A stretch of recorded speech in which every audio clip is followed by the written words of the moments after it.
Le détail choquant sur la mort de Gene Hackman, âgé de 95 ans, vous laissera totalement sans voix, car les détectives ont découvert quelque chose que vous ne pouvez même pas imaginer. C'est une histoire qui a secoué Hollywood jusqu'à son noyau, laissant amis, fans et agents des forces de l'ordre désespérés de trouver des réponses. Comment l'un des acteurs les plus emblématiques du monde, renommé pour ses performances inoubliables dans The French Connection, Impitoyable, Superman et tant d'autres classiques, a-t-il pu mourir dans des circonstances aussi étranges et déconcertantes que même des enquêteurs chevronnés restent perplexes? Et qu'en est-il des indices laissés dans cette vaste maison d'Albuquerque?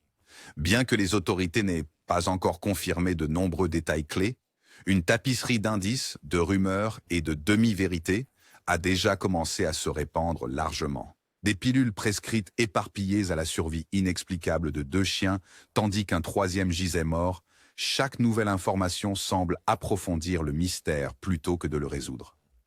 Maintenant, dans ce récit approfondi et détaillé de 4000 mots, nous allons examiner chaque recoin de cet événement étrange et troublant.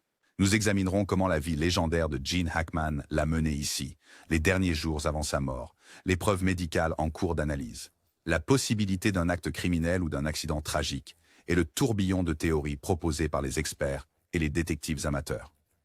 Lorsque le monde a appris que Gene Hackman avait été retrouvé mort, la réaction immédiate a été l'incrédulité. Des fans du monde entier se sont rappelés de sa puissante présence à l'écran. Un homme qui a remporté 2 Oscars pour ses interprétations magistrales, une légende dont les personnages résonnaient sur des niveaux personnels et universels. De Popeye Doyle dans The French Connection à Little Bill Daggett dans Unforgiven, Hackman avait non seulement offert aux spectateurs d'innombrables souvenirs, lignes, mais a également changé le paysage même du cinéma américain. Alors que le choc cédait la place au chagrin, de nouvelles couches de confusion ont commencé à tourbillonner. Les rapports disaient qu'il avait 95 ans, un âge avancé par tous les standards. Pourtant, la nature de sa disparition ne pouvait guère être attribuée à une simple vieillesse paisible. Il a été découvert aux côtés de sa femme, dont le corps sans vie a été retrouvé non loin, ainsi qu'un de leurs chiens bien-aimés, également décédé. Beaucoup avaient supposé que si Hackman devait décéder à un âge avancé, cela se passerait dans des circonstances sereines, peut-être dans un lit d'hôpital entouré de proches. Au lieu de cela, les rumeurs et les premiers indices ont indiqué quelque chose de bien plus étrange. Les autorités ont suggéré que les corps auraient pu rester là pendant des jours, voire des semaines, sans être remarqués dans la maison qu'ils partageaient. Les déclarations officielles du shérif Mendoza à Albuquerque décrivaient une scène macabre, sans aucun signe immédiat d'effraction ou de violence, mais suffisamment d'étrangeté pour éveiller les soupçons de tous. Même pour ceux qui acceptaient la possibilité de cause naturelle, l'état étrange des corps et l'absence apparente de tout signe d'alarme ou d'appel au secours rendaient toute la situation profondément périlleuse. La maison de Hackman à Albuquerque n'était pas couramment médiatisée ni fréquentée par les paparazzis. Située dans un environnement suburbain serein, elle offrait la tranquillité que l'acteur chérissait tant dans ses dernières années. Ce n'était ni le manoir grandiose de Beverly Hills que certaines stars apprécient, ni un avant-poste isolé dans le désert rappelant les films western. Au lieu de cela, il s'agissait d'un domaine relativement modeste qui conservait des commodités modernes tout en permettant au couple de rester proche des services essentiels comme les épiceries, les centres médicaux et les rassemblements communautaires. Les voisins voyaient rarement quelque chose d'inhabituel. Quelques-uns se rappelaient avoir aperçu le grand acteur vieillissant faire une promenade matinale avec ses chiens, ou conduire occasionnellement pour acheter des articles ménagers. Quelques voisins, s'exprimant sous anonymat, ont mentionné que Hackman était toujours agréable, bien que distant. Il saluait d'un geste de la main, engageait parfois une brève conversation sur le temps ou les événements locaux, puis poursuivait sa routine. Personne interviewée n'a mentionné d'activités suggérant des problèmes ou des conflits. En fait, la plupart des habitants n'avaient aucune idée qu'il partageait la région avec un acteur de renommée mondiale. Sa présence, bien que remarquée par quelques-uns, n'est pas devenue un sujet de fascination locale. Les agents des forces de l'ordre, en répondant à la demande de vérification du bien-être, ont constaté que l'extérieur de la maison était bien entretenu. La pelouse était bien tenue, les fenêtres étaient intactes et les portes semblaient fermées à clé. Cependant, la boîte aux lettres avait accumulé des lettres et des prospectus depuis plusieurs jours au moins. Il n'y avait aucun signe d'effraction ou de vandalisme. Tout cela n'a fait qu'aggraver la confusion une fois la macabre découverte faite. S'il y avait eu acte criminel, comment les auteurs n'ont-ils laissé aucune trace? Si c'était une mort naturelle, pourquoi personne n'avait-il entendu de cris d'aide ou remarqué des signes de crise? Cette question fondamentale, comment 2 individus et un chien pouvaient mourir sans Darrison Sawang personne n'en savait rien pendant si longtemps, est devenu un des nombreux aspects mystérieux de l'affaire. À l'intérieur, la décoration était dite minimaliste, mais élégante, remplie de souvenirs de la célèbre carrière de Hackman.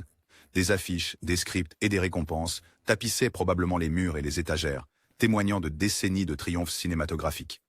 Pourtant, aucune de ces touches personnelles ne laissait entrevoir la terreur qui s'y déroulerait. Selon les premiers rapports, le principal salon était intact, sans meubles cassés, ni objets renversés qui pourraient suggérer une lutte. Certains enquêteurs ont commenté une étrange tranquillité qui enveloppait la scène, comme si le temps s'était simplement arrêté à un moment indéterminé. Ce calme normal contrastait nettement avec la réalité choquante de ce qui s'était réellement passé à l'intérieur de ces murs. La conférence de presse du shérif Mendoza a secoué le public. Il a déclaré que les corps, y compris celui du chien, pourraient être restés dans la maison jusqu'à 2 semaines. Bien qu'une décomposition avancée puisse compliquer la capacité même d'un enquêteur expérimenté à déterminer le moment de la mort, certains facteurs environnementaux peuvent accélérer ou ralentir la décomposition. Le climat d'Albuquerque, souvent aride, pourrait contribuer à un effet de momification, rendant encore plus difficile pour le médecin légiste d'établir des lignes temporelles précises. La manière dont les corps ont été découverts a intensifié l'énigme. Le corps de Hackman se trouvait près de la cuisine, suggérant qu'il était peut-être en train d'aller ou de revenir d'une activité routinière, peut-être pour prendre de l'eau, un médicament, ou sortir pour une raison quelconque. Les autorités ont noté que ses lunettes de soleil ont été trouvées sur le sol à côté de lui. Ce détail subtil suggère qu'il a pu s'effondrer brusquement. Typiquement, une personne âgée ne porterait pas de lunettes de soleil à l'intérieur, à moins de se préparer à sortir ou de rentrer de l'extérieur. Cela soulève également la question de savoir s'il avait l'intention de quitter la maison à ce moment-là, ou si c'était simplement une habitude personnelle. La position de ses membres et de son torse pourrait offrir davantage d'indices sur sa chute vers l'avant ou l'arrière, mais les autorités n'ont pas divulgué ce niveau de spécificité. Dans une autre partie de la maison, vraisemblablement la salle de bain, l'épouse de Hackman a été découverte dans une situation tout aussi déconcertante. Des pilules étaient éparpillées autour d'elle, comme si elle les avait soit fait tomber en les prenant, soit, plus sinistrement, renversées dans un moment de panique ou de désespoir. Cette scène a naturellement suscité diverses spéculations. Une tentative de suicide, une overdose accidentelle, ou peut-être une réaction frénétique en voyant son mari dans crise. Les enquêteurs ont confisqué divers flacons de médicaments sur ordonnance de la salle de bain, des comptoirs de cuisine et des tables de nuit de la chambre pour reconstituer le puzzle. Médicaments pour la thyroïde, médicaments pour la pression artérielle et des antalgiques en vente libre, comme le Tylenol faisant partie des éléments signalés. Ensuite, il y avait le chien. Bien que les premières spéculations aient pointé vers un empoisonnement au monoxyde de carbone, les vérifications ultérieures par la société de gaz n'ont pas révélé de fuite. Si des gaz mortels étaient impliqués, quelque chose d'autre doit expliquer la survie des 2 autres chiens retrouvés vivants sur les lieux. Se pourrait-il que la mort du chien ait été causée par l'ingestion de pilules ou d'une substance toxique? Ou a-t-il succombé à un autre facteur comme la vieillesse ou une condition sans lien? Ces questions croisées préparent le terrain pour une enquête profondément compliquée, que beaucoup prédisaient de dépendre de la toxicologie. Rapport. Lorsque plusieurs membres d'une famille sont retrouvés morts dans un environnement clos, l'empoisonnement au monoxyde de carbone est souvent la première théorie. Le monoxyde de carbone est incolore, inodore et notoirement mortel.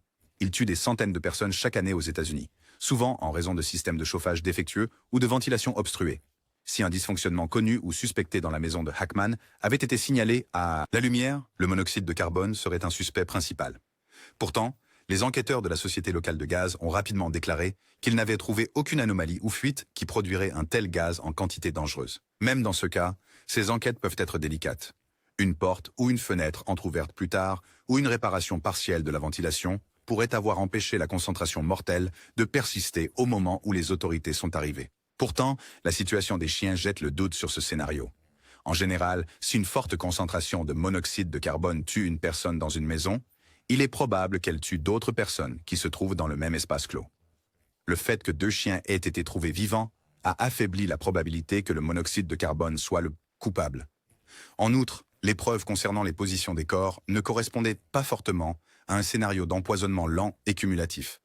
Si Hackman avait souffert de maux de tête, de vertiges ou de confusion typiquement associée à une accumulation de monoxyde de carbone, serait-il parvenu jusqu'à la cuisine sans que personne ne demande de l'aide? Pourquoi sa femme resterait-elle dans une autre partie de la maison, apparemment inconsciente de l'urgence en cours? Les mystères persistants étaient trop nombreux et contredisaient les schémas typiques des tragédies au monoxyde de carbone, conduisant les détectives s'éloigner de cette hypothèse assez tôt dans l'enquête. L'image troublante de l'épouse de Hackman dans la salle de bain, entourée de médicaments renversés, est sans doute l'un des éléments les plus dramatiques de cette affaire. Les enquêteurs ont collecté et catalogué ces pilules, recherchant tout, des somnifères aux opioïdes puissants. Même les ordonnances courantes, comme les médicaments pour la tension artérielle, peuvent être nocives ou mortelles lorsqu'elles sont prises en excès. Se pourrait-il qu'elle ait découvert son mari inconscient et, dans un élan de désespoir, ait décidé qu'elle ne pouvait plus continuer à vivre? Ou bien était-elle déjà en détresse médicale, cherchant maladroitement ses pilules avant de s'effondrer? Les enquêteurs et les curieux ont tous deux saisi la situation du chien comme un indice majeur. Le comportement des animaux de compagnie peut parfois servir de système d'alerte précoce lors d'urgences médicales. Les chiens peuvent aboyer sans cesse, gratter les portes, ou même chercher de l'aide auprès des voisins si leurs propriétaires sont incapables. La présence d'un chien mort, tandis que 2 autres ont survécu, est étrange pour plusieurs raisons. Les rapports d'autopsie et de toxicologie de Gene Hackman et de sa femme sont les pivots de cette enquête. Quelques jours après la découverte, le bureau du coroner du comté a confirmé qu'un examen détaillé était en cours, mais a averti le public que les résultats toxicologiques peuvent prendre entre 6 et 8 semaines, parfois plus longtemps si des tests spéciaux sont nécessaires. Cet échéancier, aussi éprouvant soit-il pour ceux qui cherchent à comprendre, est standard dans de nombreuses juridictions.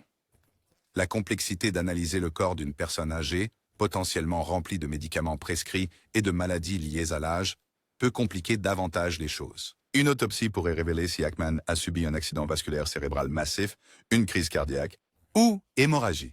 Si c'est le cas, le scénario d'une urgence médicale soudaine devient plus plausible. De même, si l'autopsie de sa femme ne révèle aucune condition sous-jacente mortelle, les enquêteurs pourraient se concentrer sur les médicaments trouvés éparpillés autour. Ces résultats toxicologiques pourraient révéler une overdose, un poison rare ou exotique, ou peut-être aucune substance étrangère, ce qui serait surprenant compte tenu de la scène. Bien que les autorités aient d'abord insisté sur le fait qu'il n'y avait aucun signe évident de jeu déloyal, un acte criminel ne peut pas être complètement écarté sans preuve corroborative substantielle. Les homicides peuvent être mis en scène pour sembler naturels, surtout si le coupable connaît bien les victimes et planifie méticuleusement. L'empoisonnement reste une possibilité, bien qu'elle soit moins courante que ce que les médias populaires pourraient suggérer. Même ainsi, l'âge avancé des 2 individus pourrait les rendre plus susceptibles aux interactions mortelles entre divers médicaments ou toxines. Ancienne détective du LAPD, Nanette Tooby a fourni une analyse méthodique de la manière dont ces cas sont généralement abordés. Selon Tooby, les enquêteurs construisent généralement une chronologie en interrogeant les membres de la famille, les voisins et tous les professionnels qui auraient pu être en contact avec le couple, comme les travailleurs de la santé, les facteurs ou même les femmes de ménage. Étant donné que Hackman était quelque peu reclus, le cercle de contact pourrait être limité. Néanmoins, chaque information pourrait éclairer sur la dernière fois où ils ont été vus ou entendus. Tooby a souligné que l'absence de tout appel au 911 est remarquable. Dans les urgences médicales, surtout parmi les couples âgés, il n'est pas rare qu'un conjoint appelle à l'aide si l'autre s'effondre. L'absence de tels appels suggère que l'épouse n'a soit pas été témoin de l'effondrement de Hackman, soit était elle-même incapable de le faire. Les médias grand public ont initialement abordé l'histoire avec prudence, diffusant de courts segments sur la mort d'Hackman et louant ses contributions cinématographiques. Au fil des jours, alors que le mystère entourant l'affaire s'épaississait, la couverture s'est transformée en une diffusion continue, spéculation. Les chaînes d'information câblées ont réuni des panels d'experts, des médecins légistes, des pathologistes médico-légaux, des psychiatres, chacun proposant une interprétation hypothétique de ce qui aurait pu se passer. Alors que certaines couvertures visaient la dignité et le respect, d'autres tendaient vers le sensationnalisme, présentant la tragédie comme un roman policier réel. Certains tabloïds ont publié des gros titres sensationnels comme Hollywood Horror House ou Hackman's Final Scream. L'empoisonnement reste un élément de base de la fiction policière, des romans d'Agatha Christie aux séries télémodernes, parce qu'il peut être furtif, ne laissant aucun signe extérieur de lutte. Dans la vie réelle, cependant, c'est bien moins courant. Pourtant, les circonstances étranges de la mort de Hackman, avec une victime canine inexplicable, suscitent la curiosité quant à savoir si un empoisonnement délibéré pourrait avoir eu lieu, qui aurait pu l'administrer, et pourquoi. Les enquêteurs pourraient chercher des substances inhabituelles dans la nourriture, l'eau ou les médicaments sur ordonnance. Un soignant ou un parent aurait pu avoir un motif ou une opportunité, bien qu'aucune donnée publique ne suggère que quelqu'un d'autre était présent dans la maison. Si nous envisageons l'idée d'un homicide, était-ce Hackman la cible ou sa femme? Les médicaments éparpillés pourraient même être une ruse pour induire en erreur les forces de l'ordre. Si le coupable avait mis en scène le lieu pour ressembler à un double accident ou à un suicide, cela nécessiterait une certaine planification et une connaissance des habitudes quotidiennes du couple. La salle de bain où la femme de Hackman a été trouvée est devenue un point central pour les enquêteurs. Les salles de bain servent souvent de lieu où les gens gèrent leurs médicaments quotidiens, se pèsent ou se préparent pour se coucher. Si elle avait été trouvée sur le sol avec des pilules éparpillées autour, les questions se multiplient. Était-elle en train de prendre le médicament? S'est-elle effondrée en se tenant debout? Ou s'est-elle affaissée lentement après une overdose? La disposition des pilules pourrait donner des indices. Si les enquêteurs découvrent que les bouchons ont été retirés de plusieurs bouteilles, cela pourrait indiquer une combinaison intentionnelle. Si une seule bouteille était ouverte, cela pourrait avoir été une overdose accidentelle unique. Ensuite, il y a l'état de la salle de bain elle-même. Tout évier ou douche pourrait contenir des preuves biologiques, cheveux, sang ou vomissements. Si elle a vomi à cause d'une crise médicale, cela pourrait soutenir l'idée d'une overdose rapide. Si le robinet était ouvert, cela pourrait indiquer une interruption soudaine. Et s'il y avait des empreintes ou des traces sur les surfaces de la salle de bain, cela pourrait montrer si elle était seule ou si quelqu'un d'autre était présent. De plus, dans le domaine des indices numériques, les enquêteurs pourraient rechercher les enregistrements téléphoniques ou de textos des dernières heures. Envoyait-elle frénétiquement des textos ou appelait-elle quelqu'un? Ou les enregistrements montrent-ils aucune activité à tout? Le décor de la salle de bain, bien que banal, pourrait contenir des indices essentiels que les forces de l'ordre peuvent assembler comme un puzzle. L'une des possibilités les plus intrigantes est que Gene Hackman et sa femme ne sont pas morts exactement au même moment. Par exemple, si Hackman est décédé en premier, peut-être un mercredi, sa femme aurait pu être encore en vie pendant des heures, ou même des jours, jusqu'à finalement succomber au chagrin, à un événement médical ou à une overdose volontaire. La durée de cet écart est un indice crucial. Si elle a vécu assez longtemps, on pourrait s'attendre à un certain effort pour appeler à l'aide ou contacter la famille. Pourtant, certains couples âgés vivent presque en isolement, surtout s'ils apprécient la confidentialité et acceptent rarement des visiteurs. Il est plausible qu'elle ait été trop fragile ou choquée pour décrocher un téléphone. Les complications de santé, comme la démence ou une arthrite sévère, pourraient entraver sa capacité à se déplacer ou à penser rationnellement. Même de courtes périodes, comme quelques heures, pourraient suffire à créer une scène trompeuse. Si elle l'a découvert sans vie et a tenté de prendre des pilules dans le désespoir, cela pourrait expliquer les médicaments éparpillés. Également, elle aurait pu être la première à succomber, laissant Hackman errer dans la confusion avant de rencontrer lui aussi une fin prématurée. D'un point de vue médico-légal, des corps à différents stades de décomposition peuvent éclairer la chronologie. Les enquêteurs peuvent évaluer la rigidité cadavérique, la lividité ou l'activité des insectes.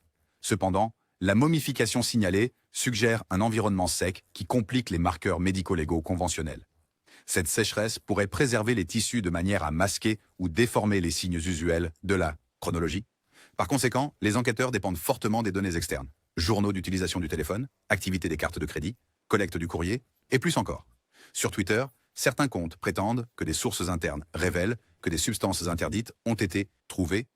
Sur Reddit, des fils de discussion débattent de la plausibilité d'une intervention extérieure malveillante, les utilisateurs faisant référence à tout, des cartels de drogue aux sociétés secrètes. Le résultat est une chambre d'écho, où des rumeurs non vérifiées peuvent devenir virales en quelques heures. En même temps, des fans bien intentionnés lancent des enquêtes en ligne, compilant chaque fragment de données, en élaborant des conspirations complexes. Bien que ces individus visent souvent à aider, leurs spéculations peuvent brouiller les pistes. Les responsables de l'application de la loi gardent parfois certains détails secrets, spécifiquement pour écarter les fausses confessions et les affirmations trompeuses. Lorsque ces détails fuient ou sont mal représentés en ligne, il devient plus difficile pour les enquêteurs de distinguer les pistes légitimes du bruit. De plus, les chaînes YouTube sensationnalistes prospèrent grâce à l'intérêt accru. Certaines personnalités analysent chaque photographie et déclaration, tissant des récits qui impliquent voisins, membres de la famille, voire des dirigeants hollywoodiens, le tout sans preuve crédible. Bien que nous sachions que Hackman et sa femme avaient des médicaments comme des pilules pour la thyroïde, des prescriptions pour la pression artérielle et des analgésiques en vente libre, les détails précis sont cruciaux. Une seule dose manquée de médicaments pour la pression artérielle pourrait poser moins de risques que de doubler accidentellement plusieurs fois. Les déséquilibres thyroïdiens peuvent provoquer de la confusion ou des changements émotionnels s'ils ne sont pas gérés correctement. Les analgésiques, s'ils sont des opioïdes, pourraient entraîner une dépression respiratoire, ce qui est particulièrement dangereux pour quelqu'un dans la 90e. Si l'épouse avait un médicament que Hackman a ingéré par inadvertance, cela pourrait déclencher des effets physiologiques catastrophiques. Réaction. La présence de pilules éparpillées suggère souvent un scénario typique de surdose, mais certains enquêteurs mettent en garde contre l'idée d'écarter un poison à action rapide. Certains poisons peuvent provoquer un effondrement quasi instantané, laissant les victimes sans temps pour demander de l'aide. Le cyanure, par exemple, peut être ingéré ou inhalé, entraînant une perte de conscience rapide. Si la femme de Hackman avait eu accès à de telles substances, bien que peu probable, cela pourrait expliquer pourquoi elle est morte si vite, lâchant les pilules en tombant. Cependant, la question refait surface. Où aurait-elle obtenu un tel poison? Nous ne sommes pas au Moyen-Âge. Les poisons spécialisés ne sont pas facilement accessibles sans un réseau complexe de fournisseurs ou des connaissances en chimie. Alternativement, une surdose puissante de médicaments sur ordonnance, comme des patchs de fentanyl ou des opioïdes à haute dose, peut parfois incapaciter rapidement les individus.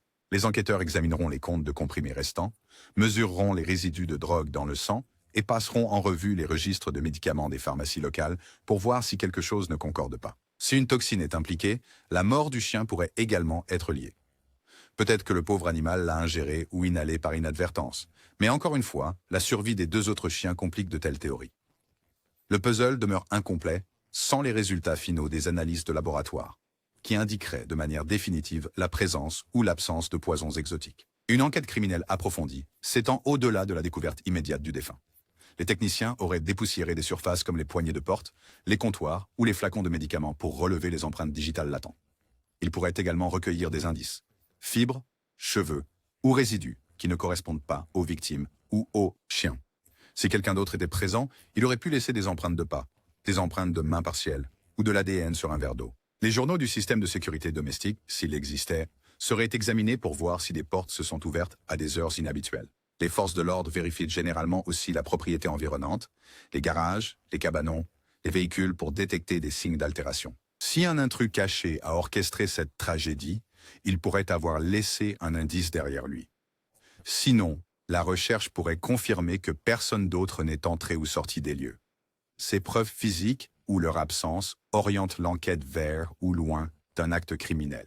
Étant donné que les déclarations officielles ont mentionné à plusieurs reprises l'absence de signes d'effraction, de nombreux experts penchent pour une explication interne, un accident tragique, des causes naturelles, ou une décision mutuelle avec des résultats calamiteux. La complexité de l'affaire pourrait également inciter à utiliser des méthodes médico-légales avancées. Celles-ci pourraient inclure des pulvérisations chimiques spécialisées qui détectent les traces infimes de fluide corporel ou des analyses par chromatographie en phase gazeuse qui mesurent les composés aériens.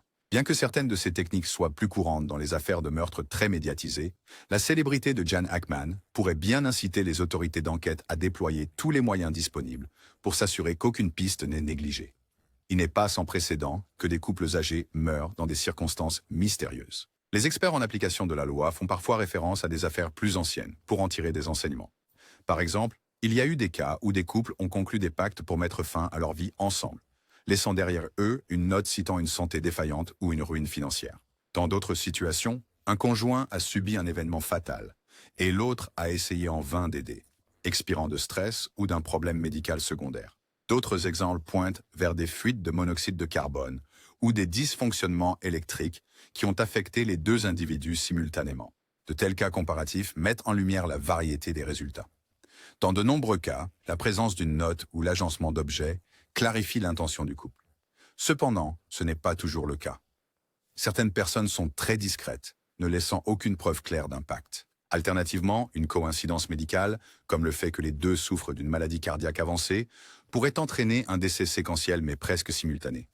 Les enquêteurs utilisent leur connaissance de ces cas pour garder l'esprit ouvert, réalisant à quel point ces scénarios peuvent devenir complexes. Jusqu'à ce que toutes les données soient compilées, ils restent prudents quant à tirer des conclusions trop hâtives. Bien que le public imagine souvent les détectives comme imperturbables, les enquêteurs dans le monde réel ne sont pas à l'abri de la tension émotionnelle. Trouver des icônes bien aimées comme Gene Hackman dans des conditions si déchirantes peut affecter même le professionnel le plus aguerri. Un mélange de chagrin, de respect et un désir de justice ou de clarté les guide souvent. Les responsables de l'application de la loi notent la pression supplémentaire qui découle d'une affaire très médiatisée. Le regard des médias signifie que chaque action est mise en lumière. chaque déclaration est disséquée. Même des erreurs bien intentionnées peuvent entraîner une vague de critiques publiques. Cette attention accrue peut toutefois servir de motivation. Les enquêteurs comprennent l'inquiétude des fans de l'acteur et le besoin urgent de fournir des réponses. À bien des égards, les enquêteurs agissent comme des voies de remplacement pour les milliers de personnes qui adoraient le travail de Hackman, déterminées à honorer sa mémoire en découvrant la vérité. Gene Hackman était une personnalité publique, révérée pour ses contributions au cinéma. Cependant, les détails complexes d'un décès, en particulier dans des circonstances mystérieuses, peuvent être profondément personnels. La question de la quantité d'informations à partager avec le public devient un exercice d'équilibre moral et éthique. D'une part, la transparence peut étouffer les rumeurs et apporter une certaine clôture. D'autre part, exposer des détails médicaux ou émotionnels intimes peut sembler exploitant, non seulement pour la mémoire de Hackman, mais aussi pour toute famille survivante qui doit endurer la couverture continue. Légalement, certains documents et rapports d'autopsie peuvent être soumis à des demandes d'accès aux archives publiques selon les lois des États. Cependant, les responsables peuvent caviarder des informations sensibles pour protéger la vie privée ou l'intégrité de l'enquête. Dans l'intervalle, les autorités publient généralement des déclarations qui ne confirment ni ne nient les détails, alimentant la frustration parmi ceux qui souhaitent des faits définitifs. Cette frustration doit être mise en balance avec la possibilité que la publication de preuves partielles puisse nuire à l'enquête, par exemple, en avertissant toute personne disposant de connaissances pertinentes sur la manière de modifier son récit. En fin de compte, la question de savoir ce que le public mérite de savoir n'est pas facilement résolue. Alors que beaucoup soutiennent que les fans d'Hackman ont un intérêt légitime à comprendre le dernier chapitre de son La Vie, d'autres rétorquent qu'une mesure de dignité et de discrétion est justifiée. Les enquêteurs, les médecins légistes et les tribunaux décideront collectivement combien de détails seront rendus publics et à quelle étape. Un aspect négligé dans des tragédies comme celle-ci peut être le coût psychologique de vieillissement. Même si Hackman et sa femme étaient physiquement en bonne santé, la pression émotionnelle d'approcher 100 ans peut se manifester de manière inattendue. La peur de perdre un partenaire, le poids d'une maladie potentielle et l'isolement du monde extérieur peuvent s'accumuler. Si un des époux rencontrait un problème médical aigu, cela pourrait déclencher la panique ou le chagrin chez l'autre, entraînant une réaction en chaîne fatale. Les psychologues suggèrent que le concept de mourir de chagrin n'est pas simplement poétique. Le syndrome du cœur brisé, ou cardiomyopathie de Takotsubo, est un phénomène bien documenté où une soudaine montée des hormones de stress affecte la capacité du cœur à pomper le sang efficacement. Cela peut être fatal, particulièrement chez les personnes âgées ou celles avec des problèmes cardiaques sous-jacents. Condition. L'épouse de Hackman aurait-elle pu vivre un tel événement en découvrant son corps sans vie? Les pilules éparpillées pourraient être une fausse piste, suggérant une overdose alors qu'en réalité, elle est morte d'une crise physiologique soudaine. Cette dimension psychologique ne contredit pas nécessairement les preuves physiques. Elle pourrait les compléter. Si la chronologie montre qu'elle est morte peu de temps après lui, les enquêteurs doivent envisager le syndrome du cœur brisé comme une possibilité crédible. Bien sûr, seule une autopsie approfondie examinant l'état de son cœur pourrait confirmer ou infirmer cela. Pendant ce temps, le contexte général demeure. Les couples vieillissants comptent souvent l'un sur l'autre pour les routines quotidiennes et le soutien émotionnel. L'absence soudaine de l'un peut plonger l'autre dans une spirale catastrophique. Même si le public aspire à une clarté immédiate, les enquêtes médico-légales et les analyses toxicologiques dans le monde réel avancent à leur propre rythme mesuré. Le bureau du coroner doit gérer non seulement l'affaire Hackman, mais aussi l'éventail d'autres responsabilités quotidiennes, allant de la réalisation d'autopsies à la rédaction de rapports pour de nombreux incidents différents dans le comté. Une priorité peut être attribuée, mais les ressources sont limitées. Dans des cas particulièrement complexes, des tests spécialisés peuvent devoir être externalisés à des experts externes, laboratoires. En attendant, le cycle médiatique continuera de tourner, peut-être même en s'intensifiant à mesure que de nouveaux fragments d'information émergent. Les membres de la famille pourraient subir un chagrin supplémentaire si des détails sont divulgués prématurément ou déformés hors contexte.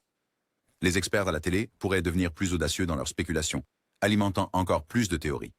Le public, quant à lui, pourrait devenir impatient, alimentant un sentiment d'urgence. Cependant, d'un point de vue de l'application de la loi, l'exactitude est primordiale.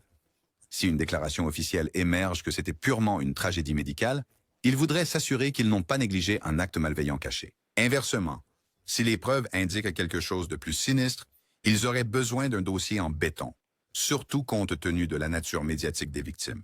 Précipiter un aspect quelconque pourrait mener à des erreurs ou à des conclusions erronées. Ainsi, l'attente est, en pratique, Un acte de prudence entre la rigueur et le désir du public d'avoir des réponses. Au cœur de ce mystère se trouve une question simple mais monumentale. Comment Gene Hackman et sa femme sont-ils vraiment morts? Et pourquoi les événements se sont-ils déroulés d'une manière si étrange et obsédante? Au milieu du tourbillon de deuil public, de gros titres sensationnels et de processus d'enquête intense, plusieurs théories rivalisent pour découvrir la vérité. Peut-être s'agissait-il d'un scénario médical simple.